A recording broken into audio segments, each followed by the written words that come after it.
Hello friend, कैसे हैं आप लोग। स्वागत है आप सभी का मेरे ब्लॉग में। और आज सुबह हो गई है, ये एक दिन पहले का वीडियो है। तो ये देखिए सुबह हो गई है और सुबह के टाइम पे बहुत अच्छी सी धूप निकली है। एक दिन पहले मैं गेहूँ लेकर के आई थी सरस्वती पूजा के दिन। तो उस दिन बहुत ज़्यादा बारिश हो रही थी, तो मैंने गेहूँ नहीं धोआ था, मैंने ऐसे ही रख दिया था। तो आज आई तो धूप निकल गई थी, तो मैंने सोचा चलो गेहूँ को आज धो देते हैं। तो धोने के लिए मैंने पहले पाइप लगा दिया और बाल्टी में पानी भर दिया था और थोड़ा थोड़ा गेहूँ करके बाल्टी में डालती जा रही हूँ और धोती जा रही हूँ धो धो करके। और इसमें छलनी में छान लूँगी सबको, फिर उसके बाद सब गेहूँ को मैं डालूँगी। और इतनी ज़्यादा ठंड थी आज, बहुत ज़्यादा ठंड थी। धूप तो निकली हुई है लेकिन मतलब हवा चलती है ना, बहुत ज़्यादा हवा चल रही है, बहुत ही तेज़ हवा चल रही है। तो मैंने कहा चलो कुछ भी हो धो लेती हूँ। तो ये देखिए धीरे धीरे करके मैं सारा गेहूँ धो लूँगी और धोने के बाद इसको छान लेती हूँ बढ़िया से, छान छान के। और चादर बिछा रखी है मैंने, उसी चादर पे सब गेहूँ को इकट्ठा कर करके रखती जा रही हूँ।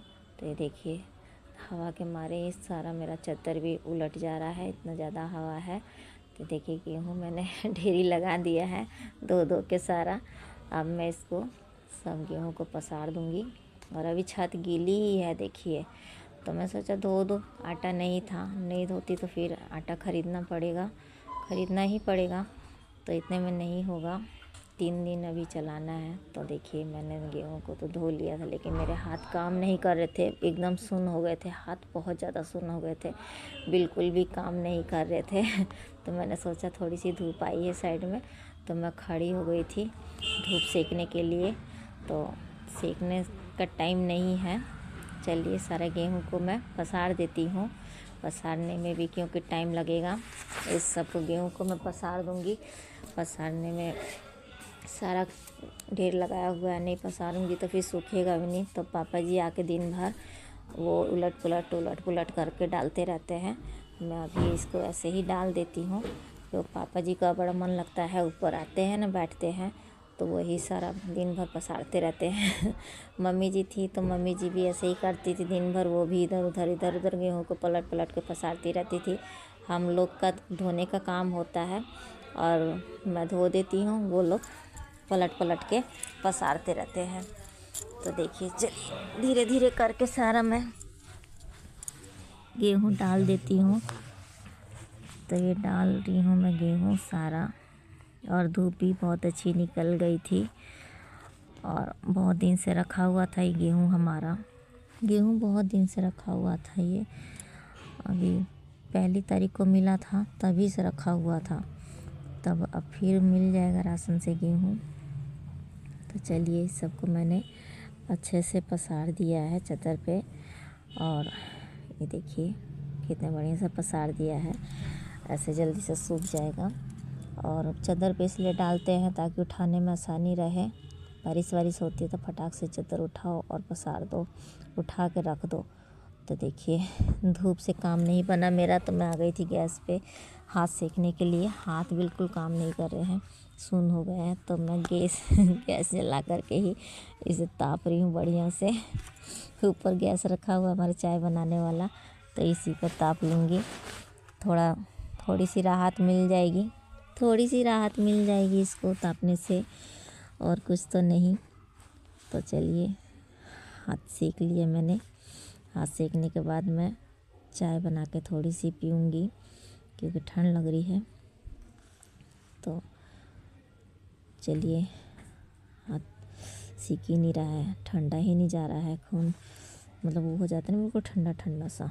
तो फिर चाय बना के मैंने पिया था। और मैं गई थी गेहूँ धोने, तो मेरी ननद जी गई थी पोहा बनाने के लिए, तो पोहा बना के लाई हैं। तो मैं चाय पी रही थी तो गोलू जी के अपने आप निकालने लगे थे आकर के पोहा। तो देखिए पोहा अपने आप ही निकाल रहे हैं। मैंने कहा चलो कोई बात नहीं, निकाल लो, बाकी लोगों को मैं दे दूँगी निकाल के। तो अपना निकाल लिए हैं उन्होंने, निकाल के खा रहे थे। बाकी लोगों को मैंने देना शुरू कर दिया, सब लोगों को मैं दे। तो आज छुट्टी का दिन था तो पोहा बना हुआ था। हमने कहा चलो आज छुट्टी का दिन है, नाश्ता नहीं बनाएंगे, पोहा से ही नाश्ता कर लेंगे। तो पोहा बना हुआ था तो इसी से आज नाश्ता कर लेंगे। दोपहर में दाल चावल बनेगा। तो ये सुमन जी ने अपने लिए बिना नींबू का निकाला था और बिना मूंगफली का निकाला था। गलती से मैंने उसे भी मिला दिया, तो मैं इतनी बड़ी जीभ निकाल ली थी कि चलो गलती से डल गया। मुझे पता नहीं था कि उन्होंने अपने लिए अलग निकाला हुआ है। तो वहाँ सबको बाँट बूट के नाश्ता वास्ता करके मैं आ गई थी यहाँ पे ऊपर अपना बिस्तर लगाने। नीचे जाती हूँ तो ऊपर ख़राब होता है, ऊपर जाती हूँ तो नीचे ख़राब होता है। तो डुगू सोया हुआ था तो मैंने बिस्तर नहीं लगाया था, तो मैं फटाफट से बिस्तर लगा देती हूँ। और एक बार तो मैं चाय पी चुकी हूँ और दोबारा चाय लेकर आई थी ऊपर, तो ये बिस्तर लगा देती हूँ। उसके बाद बैठ के और तसल्ली से आराम से चाय पीऊँगी। तो चलिए झाड़ झोड़ के मैं बिस्तर लगा देती हूँ। बिस्तर बच्चे रहते हैं ना, उस दिन जल्दी बिस्तर नहीं लग पाता है मेरा। और जिस दिन बच्चे स्कूल जाते हैं ना तो मैं तुरंत ही बिस्तर लगा देती हूँ, बच्चों के जाने के बाद ही। अब बच्चे आज स्कूल नहीं गए थे तो नहीं लगा पाई थी बिस्तर, तो मैं ऊपर आई तो मैंने बिस्तर लगा लिया है। अब बिस्तर नहीं लगा तो पूरा घर ख़राब लगता है। तो मैं आराम से बिस्तर उस्तर लगा के बैठ गई थी चाय पीने के लिए। तो दूसरी बार चाय है और थोड़ा आराम से शांति से बैठ कर के चाय पीना अच्छा लगता है। मेरी चाय थोड़ी ठंडी हो जाती है ना तो मैं तभी पीती हूँ चाय। तो आप लोगों को मेरा ये ब्लॉग कैसा लगा? आप थोड़ी देर में सोऊंगी, आराम करूँगी। तो आप लोगों को मेरा ब्लॉग कैसा लगा? अगले ब्लॉग में फिर मिलते हैं, तब तक के लिए बाय।